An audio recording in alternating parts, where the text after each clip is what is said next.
सबसे पहले आपको दिखाएंगे मोहाली में मौत की इमारत की तस्वीरें।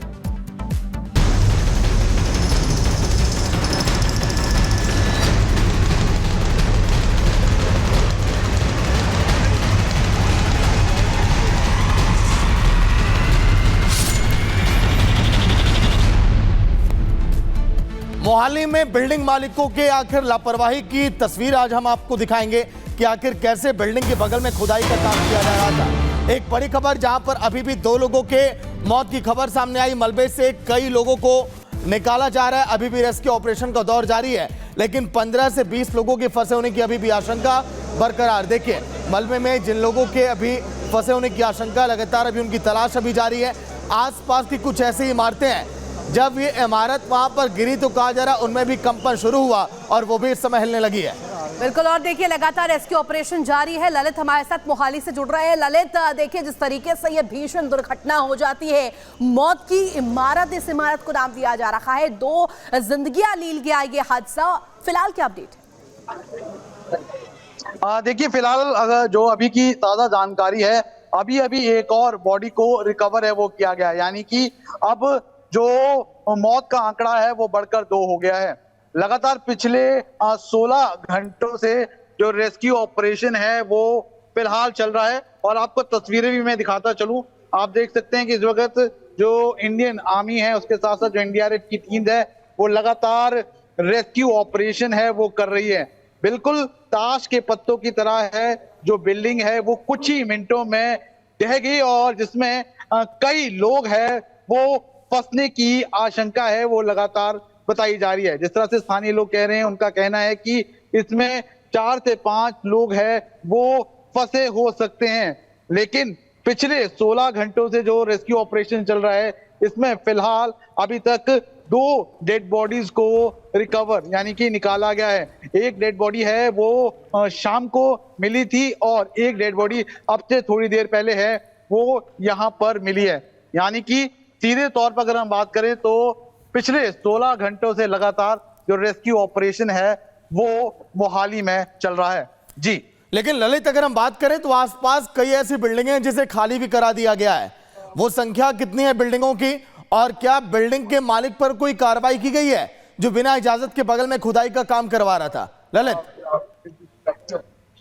सागर, देखिए अगर हम बात करें आसपास की जो 2 बिल्डिंग्स हैं उनको फिलहाल खाली करा दिया गया है, और जिसने इस बिल्डिंग की खुदाई का काम किया था उसके खिलाफ भी जो मामला है वो मोहाली पुलिस में दर्ज किया गया है। फिलहाल 2 लोग हैं जो इस बिल्डिंग के मालिक हैं, उनके खिलाफ मामला है वो दर्ज किया गया है, क्योंकि जिस तरह से ये खुदाई का काम चल रहा था बिल्कुल पास में ही, जिसकी वजह से जो पूरी बिल्डिंग है, जो बेसमेंट है वो हिल गया और पूरी बिल्डिंग है वो ताश की पत्तों की तरह ढह गई। उसके साथ साथ आपको एक और बात बता दें कि जो पहली मंजिल थी उसमें जिम खुला हुआ था और काफी लोग हैं इस जिम में जाया करते थे, लेकिन फिलहाल क्योंकि कल एक समागम यहाँ पे था जिसकी वजह से जो लोग हैं वो कम जिम में थे। लेकिन बिल्कुल ललित, और जिस तरीके से आप तमाम जानकारी दे रहे, ग्राउंड पर क्या कुछ हो रहा है, किस तरीके से रेस्क्यू ऑपरेशन लगातार चल रहा है, इसको लेकर के आपने अपडेट दी,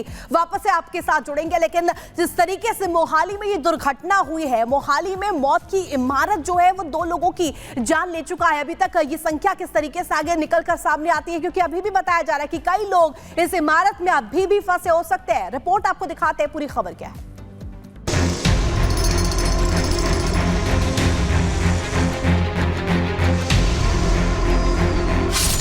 मोहाली में हादसा, जिम्मेदार कौन? इमारत के मलबे में जिंदगी की तलाश, रेस्क्यू टीम का ऑपरेशन जिंदगी।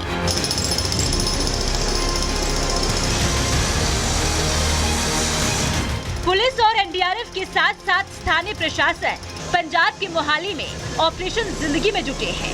रेस्क्यू के जरिए कोशिश जल्द से जल्द उन लोगों को बाहर निकालने की है जो मलबे में दबे हुए हैं।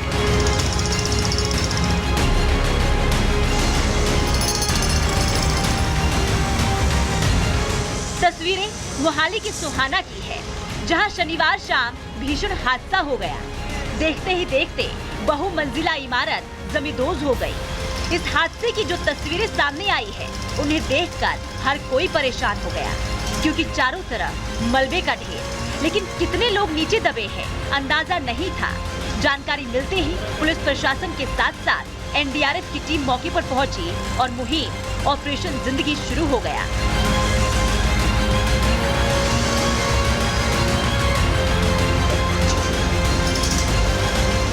JCB, fire brigade, Poclain machine, लोहा कटर के साथ ही तमाम उपकरण को लेकर टीम राहत बचाव के काम में जुट गई। मलबे के ढेर को हटाने का काम शुरू हुआ, क्योंकि कई लोगों की जान खतरे में थी। बेसिकली जो उसकी साथ वाली जगह थी, उसमें वो खुदाई कर मतलब नहीं बना रहा था। वो उसके कारण जब वो साइड में थोड़ा सा लूज होगी तो वो बिल्डिंग राइट को गिर गई। मोहाली की सोहाना में जो इमारत भरभरा कर गिरी है, बताया जा रहा है कि उसके बेसमेंट में खुदाई का काम चल रहा था और जमींदोज हो चुके बहुमंजिला इमारत की ऊपरी मंजिल पर जिम और बाकी मंजिलों पर दफ्तर के साथ ही पीजी भी थे। हादसा किस वजह से हुआ और जिम्मेदार कौन है, फिलहाल ये जांच का विषय है। लेकिन प्रशासन का कहना है कोई भी अंदर फंसा होगा तो निकाल लिया जाएगा। Bureau report, Republic Bharat. और एक बड़ी खबर संभल से आपको बता दें, क्योंकि संभल में एक तरफ सर्वे का काम हुआ, वहीं सनातन के सबूत भी लगातार मिल रहे हैं। पहले मंदिरों की जानकारी मिली, मंदिरों की जानकारी के बाद कुओं की तलाश की गई और जिन जिन जगह पर मंदिर थे उसके आसपास कुएं भी मिले हैं। और इसके बाद अब एक और बड़ी खबर आपको बता दें कि संभल में खुदाई का काम लगातार जारी है और खुदाई के काम के बीच अब बावड़ी मिली है। दरअसल ये बावड़ी मिट्टी में दबी हुई थी। चंदौसी कस्बे में ये बावड़ी मिली है। संभल में प्राचीन इमारतों और ढांचों की तलाश का काम जारी है। संभल के चंदौसी कस्बे में ये बावड़ी मिली है। खाली पड़ी जमीन में प्रशासन ने खुदाई करवाई और खुदाई में सुरंग और 4 कमरे मिले हैं। चंदौसी में आज फिर प्रशासन खुदाई कराएगा और ढांचे के बेहद प्राचीन होने की उम्मीद जताई जा रही है। यही वजह है कि जैसे मंदिर की जानकारी मिली थी, वैसे उसके तुरंत बाद, मंदिर की जानकारी मिलने के तुरंत बाद ही एएसआई से सर्वे कराने की मांग की गई। एएसआई ने सर्वे किया भी था। तो जतिन, संभल से हर दिन आप तक ताजा अपडेट पहुंचा रहे हैं कि आखिर कैसे वहां पर हालात हैं। जतिन, सनातन का भी और कितने सबूत, क्योंकि कभी बावड़ी कभी कुएं और देखिए लगातार वहां पर सनातन में खुशी की लहर भी देखी जा रही है। जतिन, आज बिल्कुल देखिए चंदौसी का लक्ष्मणगंज इलाका है और तस्वीरें मैं आपको दिखा दूं कि जब कल यहाँ पर खुदाई का काम शुरू किया गया तो इस तरीके से सुरंग नुमा जो रास्ता है वो प्रशासन को नजर आया। थोड़ी और खुदाई की गई तो पता लगा कि पास में 3 से 4 कमरे छोटे छोटे जो है वो दिख रहे हैं। उसके बाद जो लोकल एडमिनिस्ट्रेशन है, डीएम है, उसको इस बारे में जानकारी दी गई। विजय आकाश अगर आगे आएंगे तो आप देखेंगे कि बावड़ी में जिस तरीके के छोटे कमरे होते हैं, राइट साइड में 3 कमरे आपको नजर आ जाएंगे और लेफ्ट साइड में 1 कमरा आपको नजर आ जाएगा। बताया जा रहा है कि और इसकी जब खुदाई की जाएगी तो कुछ और कमरे मिलने की आशंका है। बहुत पुरानी ये जगह बताई जा रही है और जब प्रशासन कल यहाँ पर पहुंचा और खुदाई का काम शुरू किया तो इस तरीके की तस्वीर आप सामने देखिएगा कि मलबा अंदर पड़ा हुआ है, लेकिन वो रास्ता आगे किस तरफ जा रहा है वो खुदाई के बाद ही क्लियर हो पाएगा।